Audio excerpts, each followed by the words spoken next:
Hello everyone, welcome to my YouTube channel আর my Facebook page. তো আপনারা কেমন আছেন? আশা করি আপনারা সকলে ভালো আছেন। তো আমি এখন আসছি হচ্ছে ঘাসের জমিতে। মোটামুটি কালকে যেহেতু কাঠিয়া মানে এই দিকটা শেষ করে ফেলছি আর ওই দিকটায় রয়েছে। তো এখন হচ্ছে মনে করো একটু আগে প্রচুর ধুমসা বৃষ্টি হয়েছে। এদিকে আমার পুকুর তলায় গেছে, যার সময় দেখাবানি। এই ধারে গাছগুলো অনেকটা বড় হয়েছে, কিন্তু আমি সার দিতে চাই দিতে পারছি না। অতিরিক্ত বৃষ্টি হলে ধুয়ে টুয়ে চলে যাবে, কারণ হচ্ছে আমার এই যে জায়গাটা, এখান থেকে জল হলো ওই নেমে যায়, খালি ওই একটা জায়গায় একটা খোঁজ। এই যে সেখানে আর কি আহানো পানি বাঁধে গেছে।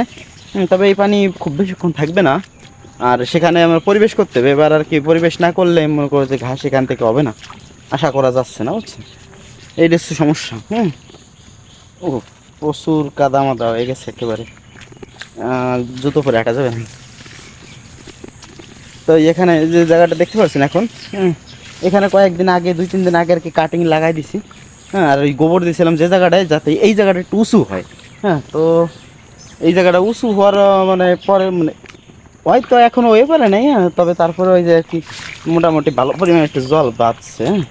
2-1 দিনই কমবে কিনা জানি না, কিন্তু তবে 72 ঘন্টার মধ্যে জল কমে না গেলে তো আবার ঝামেলা, মনে করো যে পচে যাওয়ার সম্ভাবনা থাকে। তার কারণে দেখা যাক সমস্যার সমাধান কোন ফিলে করা যায়। এই হচ্ছে মূলত সমস্যা। এইদিকে আমার ওই রেড পাকসান ঘাসগুলো রয়েছে, আর ওই ধারে অল্প কিছু জারাওয়ান হাইব্রিডটা রয়েছে। এদিকে যেগুলো কাটি নিয়ে গেছিলাম আপনারা দেখতে পাচ্ছেন অনেকটা সুন্দর এখনও হয়েছে, তবে জলটা না বাঁধলে আর কি ভালো হইতো। এদিকে ডাঙায় চলে আসছি, তো মনে করো যেখানে আমার মাঠের জায়গায় সাইড দিয়ে দেখাচ্ছিলাম না মাঠ, তো ওই জায়গাটায় চলে আসছি। আপনারা যারা নিয়মিত দেখেন তাহলে অলরেডি এমনি পিছনের আকাশ দেখেও চিনে ফেলতে পারেন। মানে আকাশটা মানে কিছু গাছপালার কি কমন হয়ে যায় না, তো সেইগুলো দেখেই চিনে ফেলতে পারেন। তো এখানে অল্প কিছু ঘাস আমি রেখে দিয়েছিলাম, এই যে এই গাছগুলোকে কাটে নিতে চাইছিলাম, কিন্তু অতিরিক্ত বৃষ্টির ফলে এখন আর কাজ করতে ভালো লাগতেছে না। বাড়িতে মনে করো যে এখন আর কাটে নিতে নিতে মনে করো রাত হয়ে যাবে। ও রাত হইতো না, তারপর আর কি এখন কাটলে নিতে নিতে আবার খারাপ লাগবে। তো আপাতত আজকের দিনের জন্য ওদেরকে খড় আর কি আমি মূলত খড় রাখি এই কারণে যে যাতে বৃষ্টি বর্ষা হলে আমি যদি ঘাস না দিতে পারি, সেক্ষেত্রে অল্প কিছু খড় তাদের অফার করতে পারি, কিংবা মুড়ি হিসেবে তাদেরকে অফার করতে পারি। তো সেই কারণে হচ্ছে আমি খড় রাখি, আদারওয়াইজ নাহলে আমি ঘাসই ব্যবহার করার চেষ্টা মানে ঘাস খাওয়ানোর চেষ্টা করি। তাই এসে মূলত ভিডিও। তো ভিডিওটা বেশি বড় করলে আপনারা দেখতে চান না, সবসময় এইটাই। এখন যাবো হচ্ছে আমার ওই পুকুরে। তো পুকুরে যাই আর কি দেখাবো, পুকুরটা তলায় গেছে, ওখানে আর কি সামনে বছর কিছু হাঁস পালন করব। আপনারা একটু জানাবেন পিকিং স্টার 13 পালন করব নাকি আমাদের দেশি ওই হাঁস পালন করব, যেগুলো আর কি মোটামুটি সচ্ছলভাবে থাকতেছে। আবার আমার মা বলে কি আমার সাদা হাঁস দেখতে ভালো লাগে, এই আছে সমস্যা। মনে করো যে পিকিং স্টার 13 হচ্ছে ফিডের উপর নির্ভরশীল, আর আমি ভাবছি ফিড টিড তেমন খাওয়াবো না। ওই ভাই ব্রাদার আছে, ওদেরকে ডাঙায় নামাই দিব। হ্যাঁ, মানে ডাঙায় নামাই দিব শামুক টুকাই আনার জন্য, ঠিক আছে? ওদেরকে কিষানের বাবদ মনে করো যে 100 টাকা দিলে ওরা 1 বস্তা ভরে দিয়ে যাবে আমারে। তো এইভাবে মূলত করতে চাইছিলাম।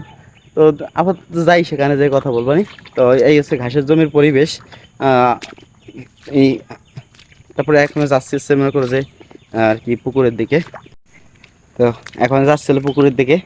তো দেখেন এই যে এখান দিয়ে মানুষ চলাচল করে, আসলে বাম হাতে জুতা রয়েছে। তো তারপরে আমি দেখেন হঠাৎ করে মানে এইভাবে দেখাইতে যাই আর কি, দেখা গেছে, তো ডোন্ট মাইন্ড, আপনাদেরকে দেখাই নাই। তো এখানে হচ্ছে পরিবেশ মানুষজন হাঁটার কারণে অতিরিক্ত কাদা হয়ে যাচ্ছে, যেহেতু ডাঙা ডরে যাওয়ার জন্য হচ্ছে বর্তমানে পাটের সিজন, এখান দিয়ে সব চলাফেরা হয়। তার সাইডে হচ্ছে আমার ঘাসের জমি, তো তার কারণে হচ্ছে মনে করো যে একটু কাদা কাদা ভাব।